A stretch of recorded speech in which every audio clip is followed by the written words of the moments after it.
Bora, galera, bem-vindo ao canal. Vamos acompanhar aqui todas as informações do Flamengo depois dessa goleada aí por 5-0. O que é que a imprensa tem a falar dessa máquina, né, que tá o rubro-negro. Temos informações sobre Matheus Gonçalves, sobre o mercado da bola e muito mais, tá bom? Se é novo por aqui, por favor, não esqueça de deixar aquele like, se inscrever no canal.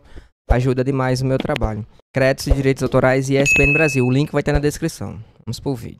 Uma tela agora no nosso F360. Essa tela reflete um pouco a mensagem que o amigo botonista da Colina mandou no nosso grupo ontem. O botonista falou? O botonista falou assim: infelizmente passamos. Eu falei, como assim, infelizmente? Tem que comemorar que Vascaíno, o Vasco passou. Botonista, Vascaíno, fanático. Não, mas é anti falar isso. Apaixonado. Ele falou assim: vamos levar 2 pancadas do Flamengo. Botonista. Falei, deixa de ser pessimista, mas olha esse quadro aí. Últimos 20 confrontos entre Flamengo e Vasco, 15 vitórias do Flamengo, 3 empates e 2 do Vasco.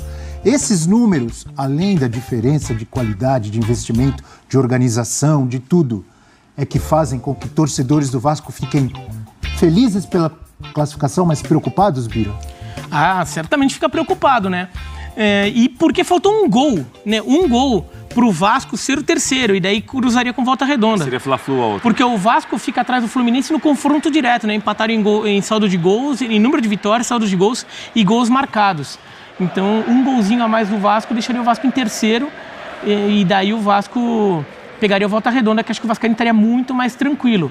Agora, é um time em construção, é um time que vai ter que aprender a competir nesses jogos. Time que vai jogar uma Série A do Campeonato Brasileiro. Ano passado fez uma Série A competente durante 3 quartos do campeonato. O último quarto do campeonato foi horroroso, mas aí o time já estava mais seguro na tabela e vai ter que encontrar esse caminho, né? Porque é um Vasco que tem dificuldade de investimento, então é um Vasco que vai ter que aprender a competir. E com o Carille é a escolha que o Vasco fez para a temporada. Fica mais difícil. Tem que encarar o jogo. Acho que se entrar com muito medo do Flamengo, aí vai ser pior. Isso é muito importante, Bira, porque o Carille tem como um dos rótulos dos trabalhos dele, apesar de que alguns trabalhos não concordaram muito com isso, que é de ter um time muito seguro defensivamente, uma fortaleza defensiva. Não é o caso do Vasco ainda hoje. Pela etapa do trabalho, pelas mudanças que o time teve, está recebendo jogadores agora também, que talvez deem ao Carille uma opção de ter jogadores mais rápidos pelos lados do campo, que é uma carência que o elenco do Vasco tem. O Vasco se viu uma situação contra o Flamengo, e a proposta era, teoricamente, para jogar mais atrás, essa proposta foi péssima.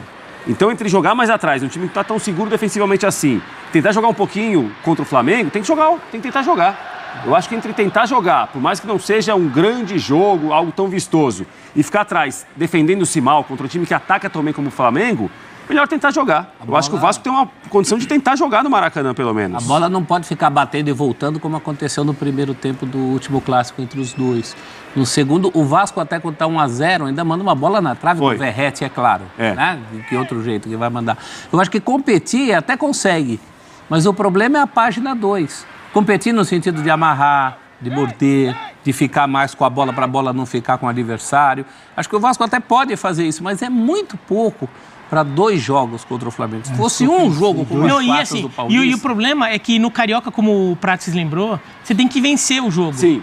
Dois empates não servem para o Vasco. 2 empates não servem. Não dá para mandar para pênaltis, arrastar o duelo para pênaltis e tentar ganhar nos pênaltis. Você tem que ganhar o jogo. Empatar os 2, passa o Flamengo. Exato, isso cria Passa Volta Redonda na outra. A diferença que isso faz nesse duelo é muito grande. Eu também acho. Porque para um Vasco do Carille encontrar um jeito de anular o Flamengo e conseguir 2 empates, dá para imaginar um caminho. Agora vai ter que vencer um jogo, isso vai ser muito mais difícil, por isso que eu vejo um favoritismo bem grande para o Flamengo. Você falou isso, eu me lembrei daquele 4-4, que era o Flamengo do Jorge Jesus, de 2019. Que virou o jogo contra o Vasco do Luxemburgo. Contra o Vasco do Luxemburgo, né? Vasco do Luxemburgo.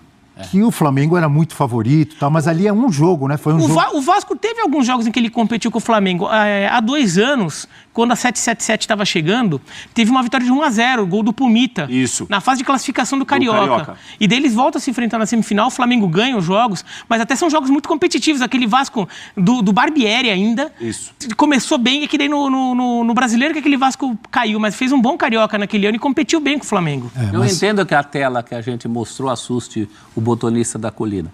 Mas mais do que a tela... O botonista está muito assustado, viu, prof? Estou preocupado com ele. Você viu a mensagem. Ele está de cabelo em pé. Mas pior que a tela é que a situação não mudou. Não é que está um novo Flamengo pior e um novo Vasco melhor. Não. O que a gente está vendo nesse momento, o futebol que o Flamengo mostra nesse momento e que o Vasco não consegue mostrar, está muito próximo do que aconteceu na maioria desses jogos dessa tela. Dos últimos anos, né? Então não é a tela que assusta, é que nada mudou. É que a tela, os números da tela são até muito caricatos, porque também vai pegar um período já grande, vai pegar um período em que o Vasco até foi Série B, né? Então, também está um pouco exagerado ali. A questão para mim é competir, mesmo que não classifique, é campeonato estadual. Deixar uma boa impressão. Tem que deixar uma boa impressão, é um time novo, com um técnico novo, tentando juntar os cacos de um brasileiro. Brasileirão. Exatamente, entendeu? Então, assim, acho que o Vasco tem que competir, e se ele conseguir competir com o Flamengo, daí, se de repente dá muita sorte num dia ou outro, consegue a classificação. Acho muito difícil. Muito difícil. Hoje, que dia Agora, hoje? tem que pensar em competir. É o primeiro passo, porque no primeiro tempo do jogo da fase de classificação, nem competiu. O cara, ele tem uma referência de que o time não deve fazer, que é ter esse tipo de jogo do primeiro tempo desse duelo recente de Flamengo e Vasco. Aquele primeiro tempo, não contra o Flamengo. O Vasco não vai ter chance contra ninguém, né? Mas contra o Flamengo, eu acho que tem uma boa referência, uma referência melhor do segundo tempo e do primeiro tempo, que o time não fez nada bem. Nada bem. A proposta me parece que não era aquela. Nem se fosse só para se defender minimamente melhor. Então, acho que é uma boa referência, porque esse jogo foi há pouco tempo, esse jogo deu uma noção da diferença que os times têm hoje, e quando o Vasco conseguiu jogar, o time se aproximou um pouco mais, os jogadores saíram um pouco mais para jogar, a resposta foi melhor. Eu falei disso no Linha de Passe ontem em relação ao Palmeiras, né? A gente está discutindo o Palmeiras. Olha, campeão ou não, o Palmeiras já sabe o que precisa fazer. Já sabe que reforços precisa para elenco, para time. A mesma coisa o Vasco.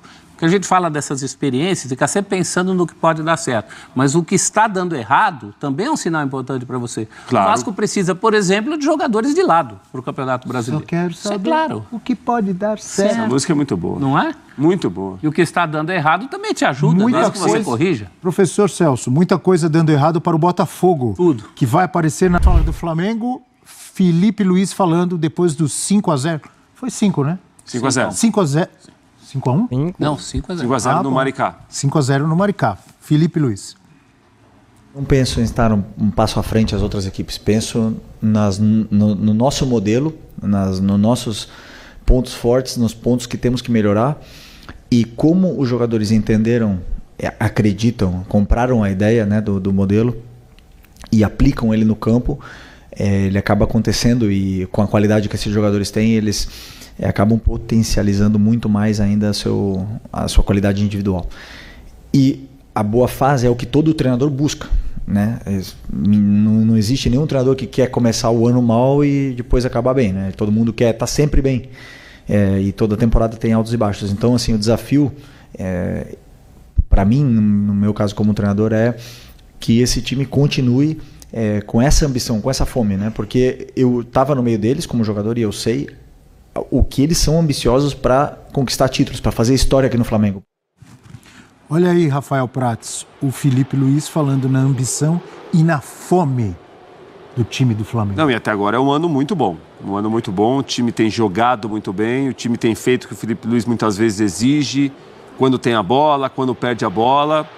Fez uma campanha, né? A gente até lembrou aqui no começo, no início do Carioca, o Flamengo estava nos Estados Unidos, o time A nos Estados Unidos, né?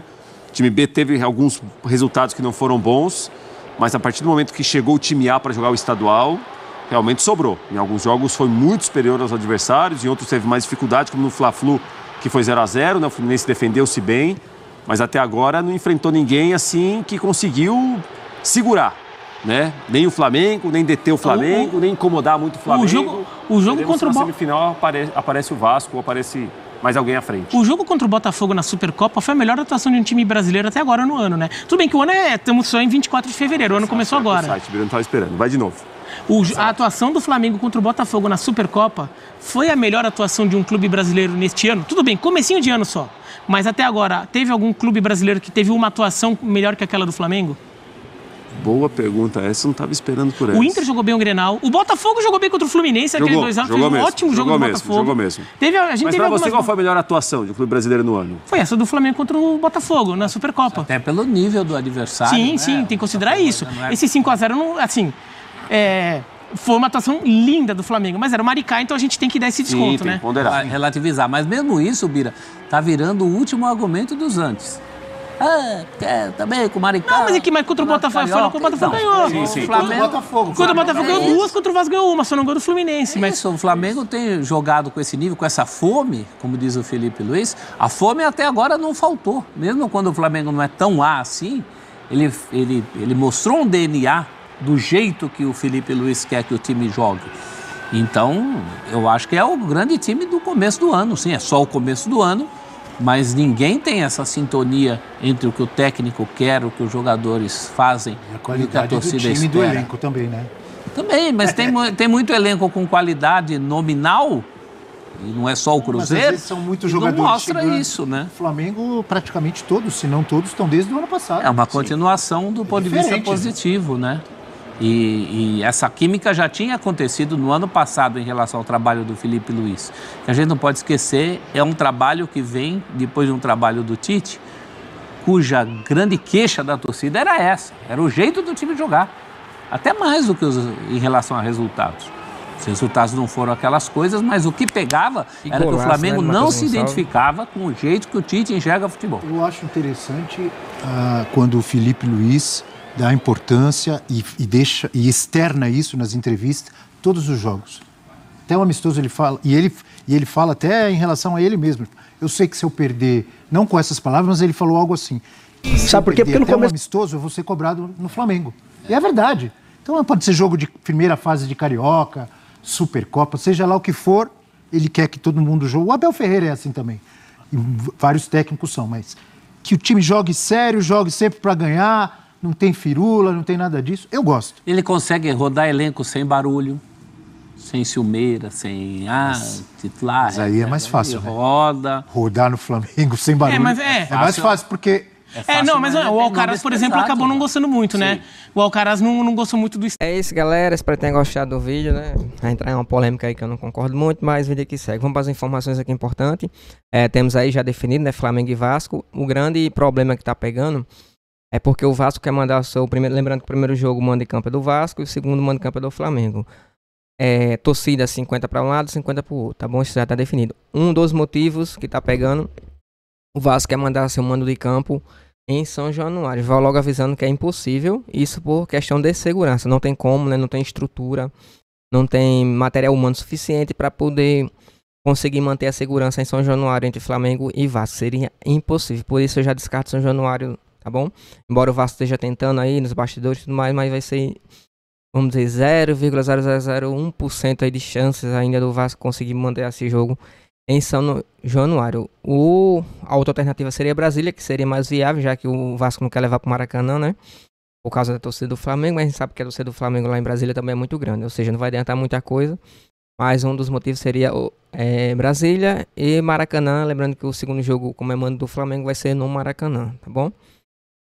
Vou pegar aqui uma informação importante sobre o Matheus Gonçalves, né? O Santos fez uma consulta pelo jogador, depois, né, queria levar o jogador por empréstimo, o Flamengo com opção de compra e tudo mais, mas o Flamengo já descartou, tá bom? Essa opção hoje o Matheus Gonçalves tá arrebentando.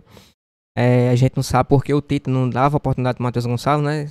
Quando deu se não me enganado, 1 ou 2 oportunidades, quando ele entrou bem. A gente não sabe porque não usava o jogador. O jogador é excepcional, né? Tecnicamente falando. Pode sim, no futuro, ser o substituto do Arrascaeta, porque ele tem muita técnica, joga bem parecido, a mesma função ali do Arrascaeta. Possa ser um dos substitutos, caso daqui a gente sabe que o Arrascaeta vai se aposentar, né, no futuro. Inclusive ele pediu até renovação do contrato estendida aí para poder se aposentar no Flamengo. E um dos substitutos que podemos ter é o Matheus Gonçalves, mas a gente também não sabe o futuro, né? Não sabe se o Matheus Gonçalves, pela forma que tá jogando e como tá jogando, vai valorizar e vai... Vocês sabem o que aconteceu com o Wesley, pode acontecer também com o Matheus Gonçalves em relação ao mercado europeu, tá bom? Mas o cara tá arrebentando, tá jogando pra caramba e hoje é vamos dizer assim, um dos titulares, né? Eu diria o 12º jogador e tá arrebentando no mercado, tá bom? Temos aqui a informação sobre o Lohan, né, que nada deu certo com o CSKA, ficou no Flamengo. Felipe Luiz não pretende utilizá-lo, espero que sim, mas no momento não. E tem alguns clubes interessados, só rumor, tá bom?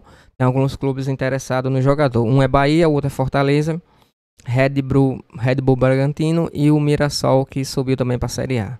Esses são os clubes da Série A que estão de olho aí no Lohan. Se fosse o Flamengo, daria mais oportunidade, né? Assim como aconteceu com o Wesley, que deu a volta por cima, assim como aconteceu com o Eric Pulgar também, e com o próprio Alan, que está se recuperando agora. Poderia não dar uma chance pro Lohan, que tem um grande potencial técnico, tem um grande potencial tático. É um jogador excepcional, só não está vivendo um bom momento, assim como viveu o Wesley, assim como viveu o Alan, também por muito tempo. E possa ser que ele consiga, né, o Felipe consiga resgatar o seu futebol e consiga dar a volta por cima. Mas coloque aí nos comentários a opinião de vocês, tá bom? O Lohan, na minha opinião, um jogador excepcional. E seria precipitado o Flamengo dispensá-lo agora. Jogadores do Flamengo continuam na mira do mercado, recebendo inúmeras propostas, salários elevadíssimos. Tá bom? A diretoria entende que o impacto dessas ofertas nos atletas, mas não garante vender ninguém. Como ele já falou, né, descartou de cara a opção aí pelo Wesley, né, que chegou um caminhão de dinheiro aí do Zenit. E também de fora ele dispensou o Mila, também Barcelona. E ele não vai vender o jogador agora, né? Só após o Mundial, ainda depois de uma avaliação. A gente sabe que o Felipe Luiz vai tentar tudo para manter o jogador. Mas é muito difícil segurá-lo, né? Pelos valores que os clubes europeus estão colocando em cima do Wesley. E o Wesley também quer ir para a Premier League, né? Quer ir para a Europa. Lutar, né? Clube grande e tudo mais. A gente sabe do desejo do Wesley. Mas eu espero que o Flamengo consiga mantê-lo pelo menos até o final do ano. Que vai ser um retorno técnico absurdo, né? Como está sendo agora. Em relação ainda ao Lohan, o Fortaleza tenta a contratação do jogador, apresentou uma proposta e enxerga o jovem como uma alternativa para as pontas do meio de campo. A gente não sabe se o Flamengo vai liberar, lembrando que o Flamengo não conta com o jogador, isso é a questão do Felipe Luiz, tá bom? A gente entende, mas como eu falei, poderia dar mais oportunidade. Quem trouxe essa informação foi o jornal O Povo. O clube cearense fez uma investida pelo jovem, que tem 18 anos, e enfrenta a concorrência no mercado. O atacante é canhoto, é visto como uma opção para as pontas, especialmente pela direita, além de poder atuar também como meia, né? Assim como na função do Dela Cruz e do próprio Arrascaeta. Mas coloca aí nos comentários a opinião de vocês. Espero que tenham gostado do vídeo, para deixar aquele like e se inscrever no canal, ajuda demais. Créditos e direitos autorais e ESPN Brasil, o link vai estar na descrição.